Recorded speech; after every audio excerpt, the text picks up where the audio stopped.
അസ്സലാമു അലൈക്കും വറഹ്മത്തുള്ളാഹി വബർക്കാത്തു. പരിശുദ്ധ റമളാനാണ് ഇനി വരാൻ പോകുന്നത്. ആ ഒരു സമയത്തിൽ ആർത്തവ സമയമായാലും പ്രസവരക്തമായ നിഫാസിലൂടെയും കടന്നു പോകുന്ന ഒരു സമയമുണ്ടാവുമല്ലോ. ആ ഒരു സമയത്ത് റമളാനിൻ്റെ പുണ്യം എങ്ങനെയാണ് നമുക്ക് കരസ്ഥമാക്കാൻ കഴിയുക എന്നുള്ളതാണ് ഇന്നത്തെ വീഡിയോ. ഖുർആൻ ഓതുന്നതും നിസ്കരിക്കുന്നതും ഈ ഒരു സമയത്ത് നമുക്ക് ഹറാമായ കാര്യമാണ്. ആ ഒരു സമയത്ത് നമുക്ക് ഹറാമായത് കൊണ്ട് തന്നെ നമുക്ക് ആ ഒരു സമയത്ത് ഭയങ്കരമായിട്ട് മടിയുണ്ടാവുന്നതുമാണ്. ആ ഒരു സമയം വരെ എല്ലാം കറക്റ്റായിട്ട് പോയിക്കൊണ്ടിരുന്ന കാര്യങ്ങൾ ഈ ഒരു സമയത്ത് പീരിയഡ്സ് സമയത്തായിക്കോട്ടെ, നിഫാസിൻ്റെ സമയത്തായിക്കോട്ടെ നമുക്ക് ഭയങ്കരമായിട്ട് മടിയും എല്ലാ കാര്യങ്ങളും ഡിലേ ആയിട്ട് കാണപ്പെടും. ഈ ഒരു സമയത്ത് നമ്മൾ പ്രത്യേകിച്ച് ചെയ്യുന്നൊരു കാര്യമാണ് സുബ്ഹി നമസ്കാര ശേഷം ഉറങ്ങുക എന്നുള്ളത്. നമുക്ക് എല്ലാവർക്കും ഇഷ്ടമുള്ള കാര്യമാണ് ഉറങ്ങാൻ. ആ ഒരു സമയത്ത് നമുക്ക് നിസ്കരിക്കണ്ടല്ലോ എന്ന് കരുതി ഉറങ്ങുന്നവരാണ് എല്ലാ സ്ത്രീകളും. അപ്പം ഇന്ന് മുതൽ ആ ഒരു പ്രവണത നമ്മൾ മാറ്റിയെടുക്കണം. സുബ്ഹി നമസ്കാര ശേഷം ഉറങ്ങാൻ പാടില്ല. ആ ഒരു സമയത്ത് ഉറങ്ങാതെ സൂര്യൻ ഉദിച്ചതിന് ശേഷം ഉറങ്ങാൻ ശ്രമിക്കുക. ഈ ഒരു സമയം വിചാരിച്ചാൽ അത്രയും പുണ്യമാക്കപ്പെട്ട ഒരു ദിവസത്തിൽ അത്രയും പുണ്യമായ ഒരു സമയമാണ് ഈ ഒരു സമയം. അള്ളാഹുവിനോട് ഏറ്റവും കൂടുതൽ അടുക്കാനുള്ള ഒരു സമയമാണ് സുബ്ഹി ബാങ്ക് കൊടുക്കുന്ന ഒരു സമയം. ഈ ഒരു സമയത്ത് സുബ്ഹി ബാങ്കിൻ്റെ ഒരല്പം മുമ്പ് എഴുന്നേറ്റ് തഹജ്ജുദ് നമസ്കരിക്കുകയും അതിനുശേഷം ദിക്റുകളും ഖുർആൻ ഓതുകയും ചെയ്തു കഴിഞ്ഞാൽ അള്ളാഹുവിൻ്റെ കാരുണ്യവും റഹ്മത്തും ഏറ്റവും വർഷിക്കുന്ന സമയമാണ്. റബ്ബിലേക്ക് നമ്മുടെ പ്രാർത്ഥന ഏറ്റവും സ്വീകരിക്കുന്ന സമയമാണ്. അപ്പോൾ ഈ ഒരു സമയത്ത് ഏകാന്തമായി ശാന്തമായി ഇരുന്ന് ദിക്റുകളും സ്വലാത്തുകളും ഒഴുകി അള്ളാഹുവിനോട് മനസ്സിലെ വേദനകളും വിഷമങ്ങളും ആഗ്രഹവും എല്ലാം ചോദിക്കുകയാണെങ്കിൽ തീർച്ചയായും യാതൊരു മറയുമില്ലാതെ അള്ളാഹു സ്വീകരിക്കുന്നതാണ്. ഈ ഒരു സമയത്ത് അൽഹംദുലില്ലാഹി അലാ കുല്ലി ഹാൽ ഈ ഒരു ദിക്റ് ആവർത്തിച്ച് ഓതുകയാണെങ്കിൽ നമ്മൾ ജീവിതത്തിൽ ചെയ്തു പോയ എല്ലാ പാപങ്ങളും അള്ളാഹു സുബ്ഹാനഹു തആല പുറത്തു തരുന്നതാണ്. നരകത്തിൽ നിന്ന് വിദൂരമാക്കുകയും ചെയ്യപ്പെടുന്നു. അതുപോലെ തന്നെ 40 ഷഹീദിൻ്റെ കൂലി അവൾക്ക് നൽകുന്നതുമാണ്. അത്രയും മഹത്വമേറിയ ഒരു ദിക്റാണ്. ഈ ഒരു സമയത്ത് നിങ്ങൾ മെൻസസ് ആയിക്കോട്ടെ, അല്ലെങ്കിൽ പ്രസവ സമയത്ത് പ്രസവത്തിൻ്റെ ആ ഒരു സമയത്തായിക്കോട്ടെ, നിങ്ങൾക്കറിയാം ഈ ഒരു സമയത്ത് നമ്മൾ നിസ്കരിക്കാൻ പാടില്ല എന്നുള്ളത്. അപ്പോൾ ആ ഒരു സമയത്ത് ഉണർന്നതിന് ശേഷം ഇതുപോലെ ദിക്റുകളും സ്വലാത്തുകളും ഒഴുകിയിരുന്നു കൊണ്ട് അള്ളാഹു സുബ്ഹാനഹു തആലയോട് ദുആ ചെയ്യുക. ഈ ഒരു സമയം അള്ളാഹു സുബ്ഹാനഹു തആല നമുക്ക് തന്ന ഒരവസ്ഥയാണ്, നമ്മളെ കാരണത്താലല്ല.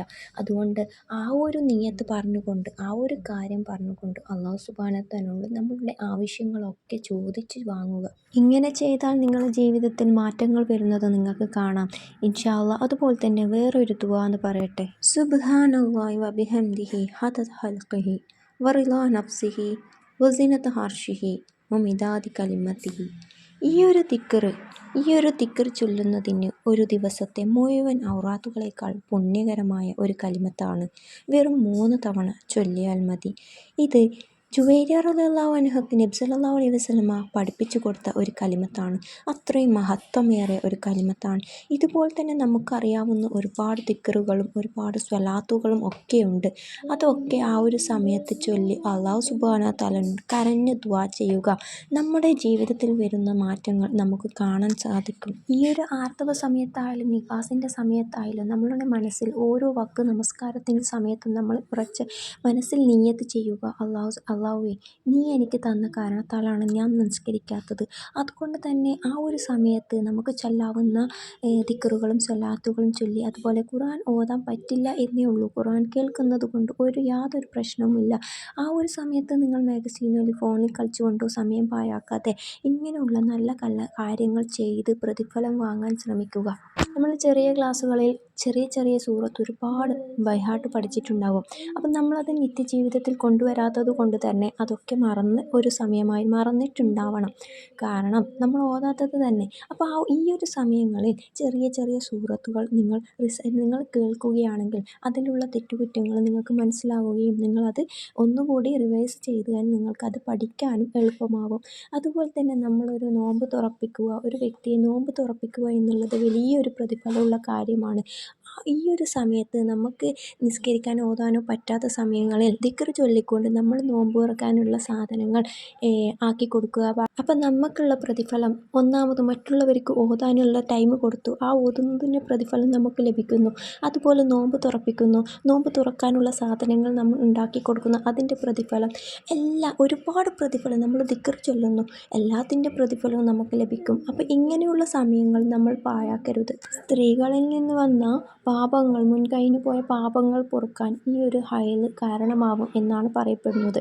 അപ്പോൾ നിങ്ങൾ ഈ ഒരു സമയം നിങ്ങൾ അത്രയും മുതലാക്കി എടുക്കുക, അത്രയും നല്ല കാര്യങ്ങൾ ചെയ്ത് പ്രതിഫലം വാങ്ങാൻ ശ്രമിക്കുക. ഇൻഷാ അല്ലാഹ് അടുത്ത വീഡിയോ ആയിട്ട് കാണാം. നിങ്ങൾക്ക് ഇഷ്ടമായെങ്കിൽ സബ് ചെയ്യാനും ലൈക്ക് ചെയ്യാനും കമൻ്റ് ഇടാനും മറക്കരുത്. അസ്സലാമു അലൈക്കും വറഹ്മത്തുള്ളാഹി വബറകാതുഹു.